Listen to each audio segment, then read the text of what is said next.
Welcome back to the channel. My name is Derek Coffey, and I'm the founder of FWP.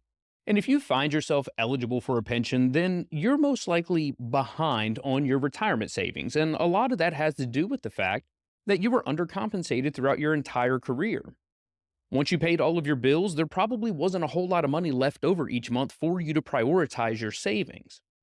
Now, if you're married and one of you is eligible for a pension and the other one has a 401k, then there's a high probability you can retire with a decent pool of assets that you can rely on in retirement. But if you're married and both of you are eligible for a pension, then there is a very high probability that you're worried about your retirement readiness. As much as the news and everything you see on TV want you to believe that you're behind if you don't have $1 million saved for retirement, this can't be further from the truth, and this is especially true if you and or your spouse are eligible for a pension. In this video, I'm going to show you how it is possible to retire on just a pension and Social Security, and I'm going to prove it to you with a real-world example. Stay tuned.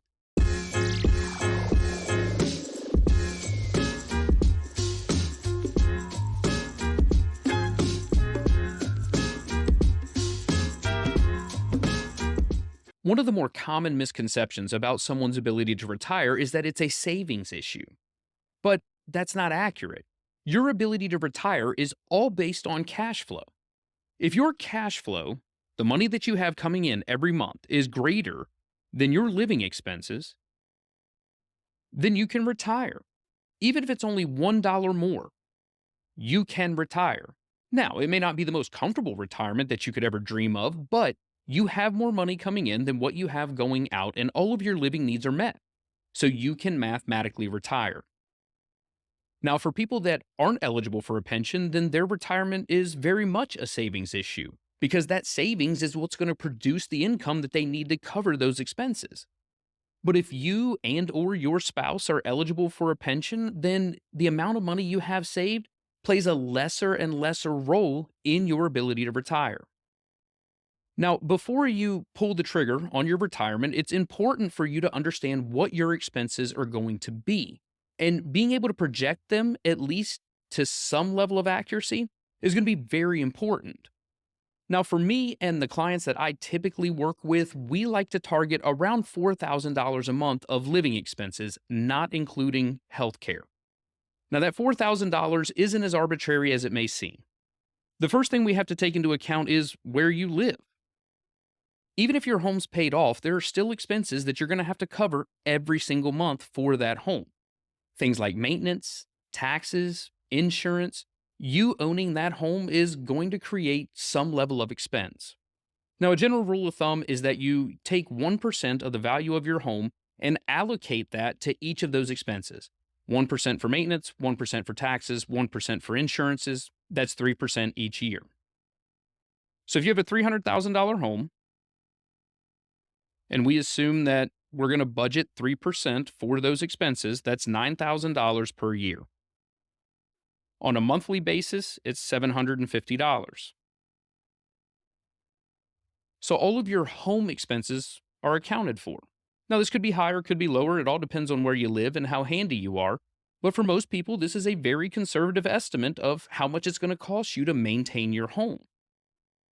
The next thing we have to take into account are your vehicles. And it's the same thing. Even if your vehicles are paid off, there are still expenses that are involved with owning that vehicle.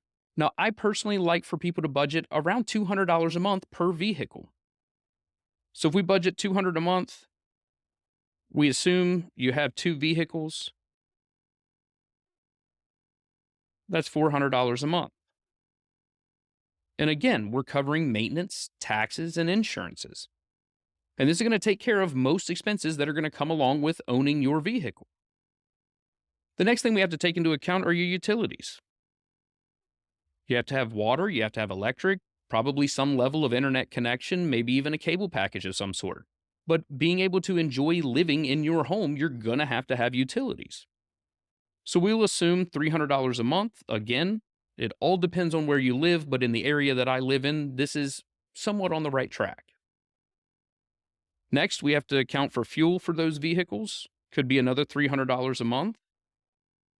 And this is just to get you around town. This really isn't taking any big trips. This is just getting you to and from appointments or to the things that you enjoy doing. Next, we have groceries. If you're married, for a family of two, you could easily spend $600 a month for groceries. So we're going to add that $600 a month into our expenses. The next expense is your phones. If you are aging, please spend the money on a good cell phone and use a good provider.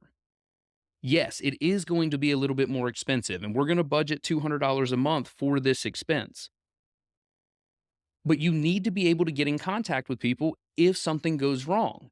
Landlines don't work anymore. Very few people actually have them.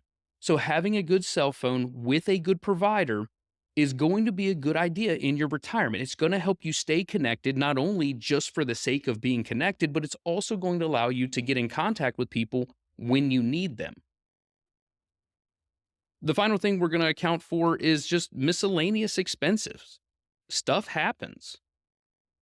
So for miscellaneous expenses, we're going to assume $500 a month. And then on the months that you don't use it on anything, then guess what? That's $500 a month that you can enjoy however you wish. Now, if we add all of that up, it's $3,050 per month. Now, the one thing we haven't factored in up to this point are healthcare expenses. Now, for healthcare expenses, a good starting point is $500 a month per person. So if you're married, that's going to be $1,000 per month in addition to the $3,050 of expenses that we've come up with. So that's $4,050 per month of expenses. Now, if you and or your spouse are eligible for a pension, we have to take into account taxes. The money that you receive is all going to be taxable income. So if you live in a state that collects income taxes, you're going to owe the state money. You're going to owe money to the federal government. And then it's also going to affect how much of your Social Security benefit could be subject to taxes. So if we assume that you have a 10% effective tax rate, and that's covering all of the taxes you owe, you're going to need to bring in $4,444 per month gross to net the $4,050 a month that you need. Now, I don't want you to retire and be miserable. I don't want you to retire and be counting pennies just to make sure you remain comfortable. I want you to have some wiggle room. That way you have money to go and enjoy your life. That's what you worked your entire career for, is to finally stop and go do the things that you want to do. So if we round this number up to $5,000, again, this is $5,000 of gross income, still assuming the 10% taxes, it's going to give you $4,500 a month that you can pay your bills and enjoy your retirement. So now we have to figure out where that $5,000 a month is going to come from. So we're going to take the $5,000 and then we're going to start subtracting the income that we expect to receive from whatever source it comes from. The first and most obvious for a lot of people is going to be Social Security. So if we assume that you're married and each of you get $2,000 a month in Social Security, then you have a $1,000 per month shortfall. Now, where's that $1,000 a month going to come from? It could come from a rental property, could come from investment accounts, or it could come from a pension. Now, for a lot of people that aren't eligible for a pension, they're going to have to rely on their savings to produce this level of income. And if we're using the 4% rule, then they're going to have about $300,000 saved to safely pay them $1,000 a month. $300,000 times 4% is $12,000. We divide that by 12, there's the $1,000 a month that you're looking for. Now, if you're eligible for a pension and it's $1,000 or more, it doesn't matter how much money you have saved.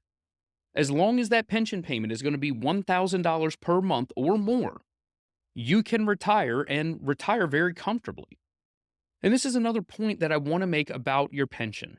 Your pension does have a value. And the reason that I put that in quotes is because there is an invested account balance that equates to your pension. In this case, $1,000 a month requires $300,000 in savings to safely produce that income. So at $1,000 a month, Even if that's all you receive from your pension, that would be worth $300,000 if it was saved in an invested account. $1,500 a month, 450,000. $2,000 a month, 600,000. 3,000, $900,000 is the value of your pension. So just because you don't have anything saved for retirement does not mean that you cannot retire. It doesn't matter how much money you have saved. It's all based on the cash flow that you're going to receive. So earlier in the video, I promised you a real world example of how you can retire on just a pension and Social Security and have nothing to worry about in your retirement. So, not too long ago, I worked with a couple who came to me that were severely stressed about their ability to retire because they had only saved about $50,000. When we put the numbers in the calculator, all of the stress quickly disappeared. So, the way their situation laid out was the husband was due $2,500 a month from Social Security at his retirement. He was also due $3,000 a month in a pension. The wife was due $1,500 a month from Social Security while receiving $2,500 a month from her pension. If you add all of this income up, they were going to gross $9,500 per month of income. Now, for reference, just in the last 3 years did they clip the $100,000 mark of joint income. That's why they didn't have anything saved. For most of their career, they made less than $100,000. They were just getting by, so there was no way for them to prioritize their retirement savings. But now, in their first year in retirement, they're going to make over $100,000 and they're not even going to go to work. Now, if we factor in taxes, they're going to lose about 12.3% because all of the money that they receive is going to be taxable. Their pensions are going to affect their Social Security. Their effective tax rate is going to be 12.3%. If we take out that 12.3% for taxes, that's going to leave them with $8,331 per month of net pay. Their expenses fell right in line with that $4,000 a month. We add to it the $1,000 a month for healthcare expenses. It's going to cost them about $5,000 a month to live. This is going to leave them with $3,331 per month to use however they want. They get to enjoy their retirement. Their actual plan in retirement is to sell everything they have, move into their camper, and travel around the U.S. They were worried about not being able to enjoy their retirement. Because of the income that they're going to receive from the pension and Social Security, they can travel the U.S., they can enjoy their retirement, and they don't have to worry about anything. Even if a major expense does come up, they still have over $3,300 left over each month to cover those bills. So just because they only had $50,000 saved for retirement, it had no bearing on their ability to retire. If you and/or your spouse are eligible for a pension, I urge you to go through your numbers. Project out your expenses and project out your income and take some of the stress of you retiring off of your shoulders. Just because you don't have a lot of money saved doesn't mean you can't retire. Your retirement is all based on cash flow. And if you're eligible for a pension and you're eligible for a Social Security check, then your cash flow is almost 100% secure. Sure, there are things we have to worry about with Social Security, and we'll cross those bridges when we get there. But in the current state of everything that's going on, if you receive a pension and Social Security, you have one of the best retirements anyone could ask for. I want to thank you so much for tuning in. If this video or any of the other videos that I've put out has provided you value, then hit that subscribe button. If you or someone you know wants to work through those numbers with someone who's done it countless times, then shoot me an email and let's set up a time to chat. But I thank you so much for tuning in. I'll talk to you soon.